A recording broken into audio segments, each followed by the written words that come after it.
Alright guys, today I'm going to talk about how you can paint. So painting is a very useful tool. You just hit PT on the keyboard. It's going to go ahead and pull up that painting tool. This will allow you to paint anything, any way you want. Just like when you edit walls or create new properties and different colors and materials that you want, you can go in and pick something out in here. So let's say I want a brick common. I can go in and paint something. Let's say I want to paint the wall. So now I'm going to make my whole wall exterior brick. So that's pretty cool. Going to make the whole thing brick. Paint upstairs brick too. Now we got a full brick exterior wall, and it's a quick and easy way to change the element into a different style. What do you want? It's also good. You could say if you've loaded one in, like I've loaded in my cedar wood siding. It's not going to show up right now in this view because I've loaded it in on the computers in the classroom at school, and I have that picture up. Let's say that is an issue for some reason. You can go into the property materials, or you may just have to open up that property. So you may have to go to where you saved it, which I saved mine in my OneDrive file. Let's go to cedar setting with texture. See if I download the image real quick, if it will now show up.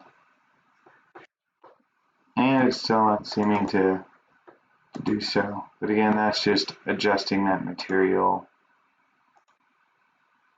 in there. Like I said, super useful tool that you can do, and you can search.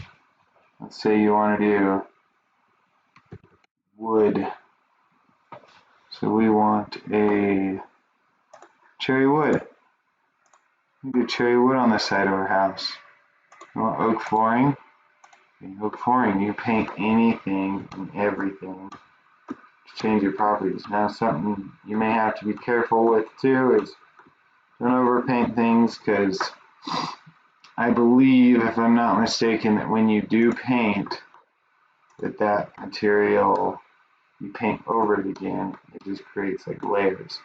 So let's say I wanted this whole piece of wall here, it's wrapping, which is nice, to be these shakes here. Go ahead and paint everything. I have a nice shake divider between the two property lines. There's another one I can do here. It's created a nice shake. Let's get the top here.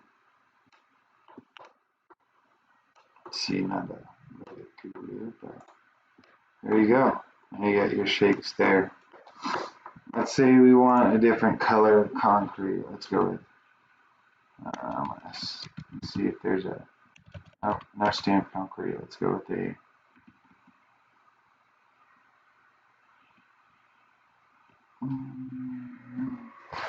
see what's down here. Existing masonry brick. Say we wanted that to be a brick style material. Okay, so again, we have a issue with that one there. Brick like concrete. There we go, got our light concrete again. Let's say we wanted it to look like plywood sheeting.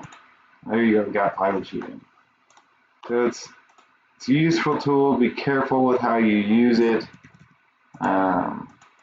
Don't go too crazy with it. Again, it's just PT. It'll pull up your paint.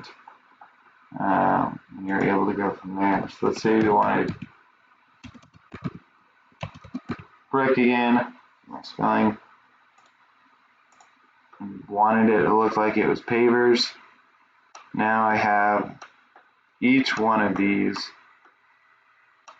that I have for patios, they now look like a brick paver. So that's how you use paint. You can use it to paint walls inside, paint doors, paint any material. Alright guys, thank you.